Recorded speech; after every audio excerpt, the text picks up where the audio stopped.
Yun. No, pero tingin niyo ho magre-resign ang Vice Presidente? Tingin ko hindi. Or baka yan na yung posible nila, na gawin para yan yung magiging last resort ho nila. Ano? Yan yung magiging, wala na. Talagang tutuloy-tuloy na sa Senado. Kasi sabi po ni Tito Soto, mga kababayan, is talagang mag-o-overtime sila para dito sa impeachment na ito eh. Para maipakita sa mamamayang Pilipino kung ano ba ang katotohanan tungkol dito sa impeachment ni Sara Duterte. So ngayon, kung talagang hindi na nila mapigil, alam nyo naman po kung ano-ano na ginawa nila, lapit na sa Supreme Court, mismong si Vice Presidente na pumunta na sa Supreme Court, nagmamakaawa na para ihinto yung impeachment.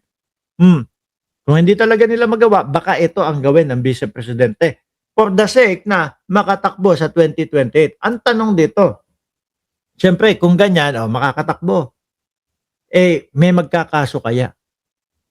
Panigurado, madami ho. Si Trillanes lang nandiyan no? Si Congresswoman De Lima lang din po nandiyan. Sabi ni Shiro Kansaki, hindi mag-resign yun kasi kampante yan dahil may mga DDS na mga senador. O yun daw ho. Kaso si Chis Escudero, tahimik na. Si Joel Villanueva, tahimik na din ho, mga kababayan. Sino pa? Si Bus Jinggoy, medyo tahimik na din. Si Bato, lalo yun, tahimik. Di ba? Si Kev Bongo, medyo alanganin na sila. Mga bossing, medyo gaganong-ganon po si Bongo. Di ba? If she resigned before the article of impeachment reached the Senate, walang jurisdiction ang Senate dahil wala na siya sa pwesto. Okay? So sa madaling salita, ihinto, no?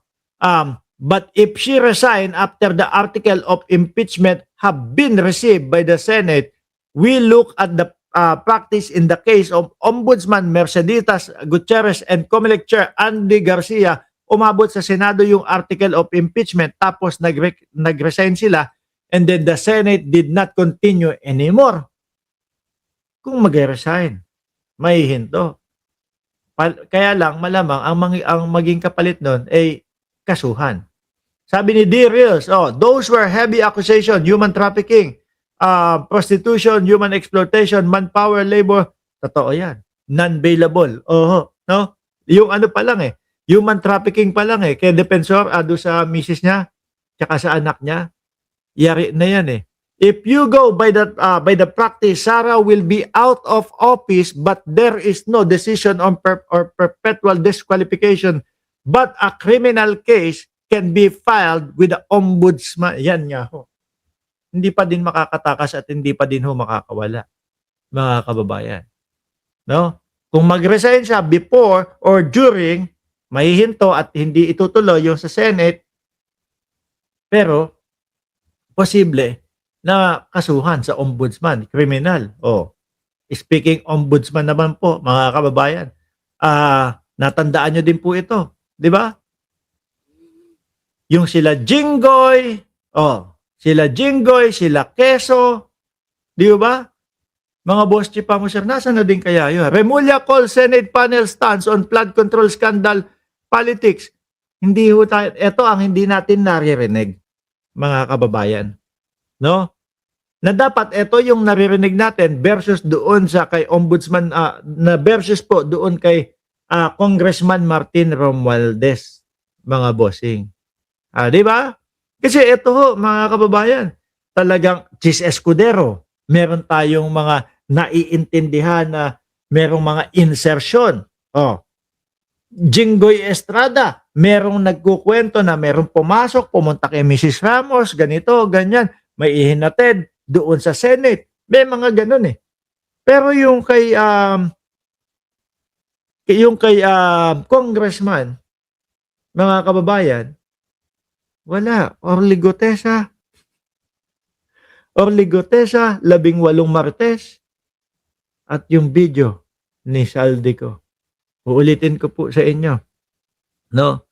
Kung kayo po ay naniniwala na magnanakaw si Martin Romualdez, kailangan nyo pong paniwalaan na yung ebidensya ninyo ay si Orly Gutesa yung 18 marites at yung video ni Saldico. Dahil ang base po sa mga salaysay, pinakamalaking bahagi ng reklamo kung bakit kinasuhan, kakasuhan, at nakaprease yung mga account ni Martin Romualdez ay dahil doon sa tatlo na yon.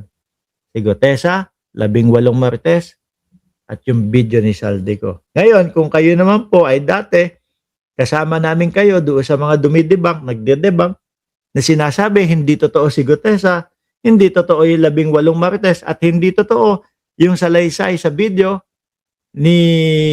nitong si pangalan nito, si Saldico, tingin ko, ewan ko na lang kung paano gagawin niyo po.